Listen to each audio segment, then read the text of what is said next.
Kayo. Wow, Mami! Masarap po yan! Yan po yung favorite ko! Tama-tama, tita. Gutom na ako. O, halika kayo dito. Mapumuna kayo.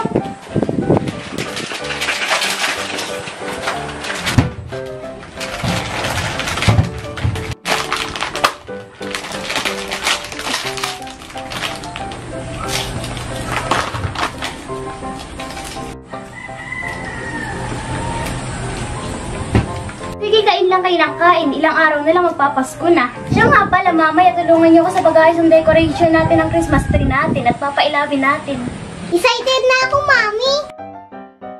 Maiwan ko na muna kayo dyan, Mika at Sandra. At ako magluluto lang muna, ha? Ubusin niyo yan, ha? Sige po, salamat. Ang bait ng mami mo, Sandra. Ang bait talaga yun si Mami, lalo na pag tulog.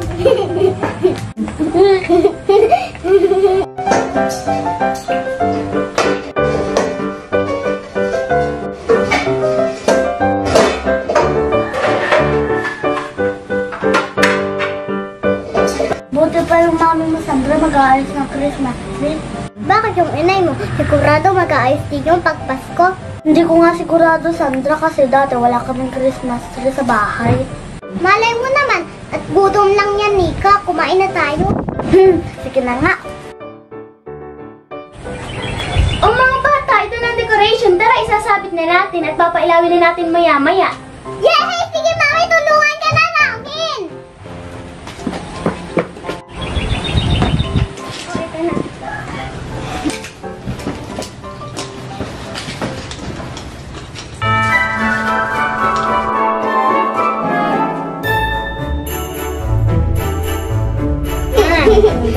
Ganda! Wow! Ito na ako sa iba. Kamay ko. Wow! May glitters na! Ang ganda!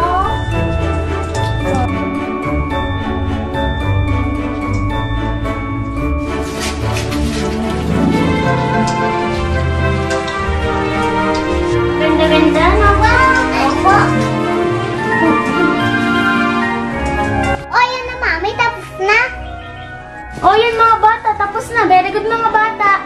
Wow! Ang ganda! Ang ganda-ganda, Mami! Oo nga, Sandra. Ay, teka, Sandra. Uwi muna ako. Sige, ingat ka, Mika.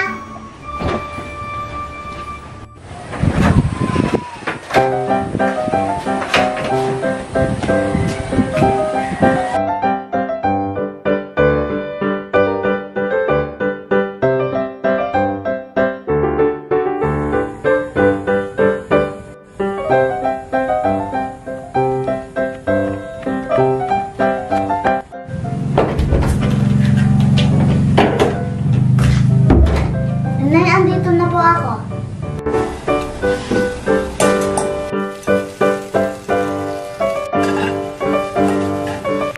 O, nandiyan ka na pala. Maupo ka na muna at maluluto na ang pagkain natin. Sige po, Inay.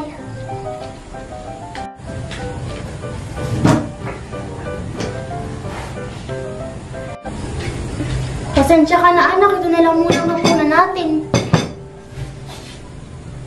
Okay lang po, Inay. Mukhang malungkot ka ata.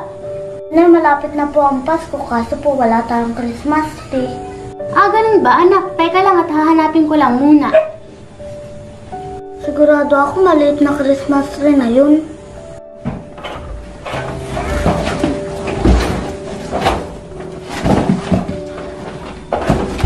O anak, ito na ang Christmas tree natin.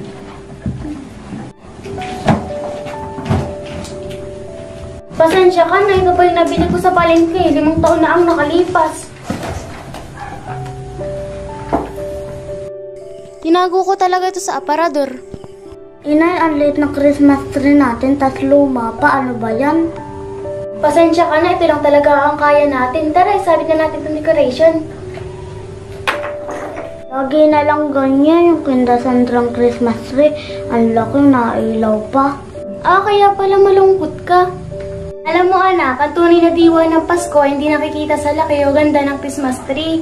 Ang tunay na diwa ng Pasko ay pagmamahalan at pag-ibig. Maliit man o malaki ang inyong Christmas tree. Ang importante, nagmamahalan ang buong miyembro ng pamilya.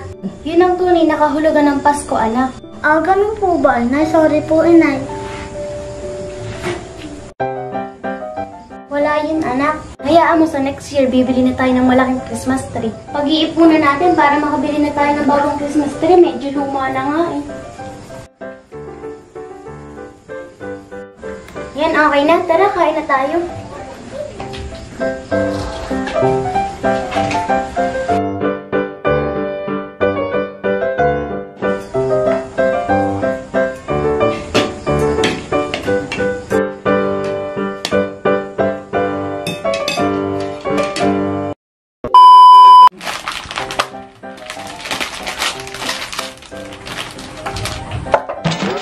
Sige, kain lang kayo ng kain. Sige, kain lang kayo ng kain. Ilang araw na lang magpapasko na. Hindi ko nga sigurado, Sandra, kasi dati wala kami sa Christmas tree. Mali mo naman! Yay! Magkakapit na! Tulungan ka na namin! Inay, malapit na po ang Pasko, kaso nga lang po wala pa po. Inay, malapit na ang Pasko, kaso nga lang po wala na. Inay, malapit na po ang kas. Sigurado ako maliit na Chris. Tinago ko talaga to sa apador.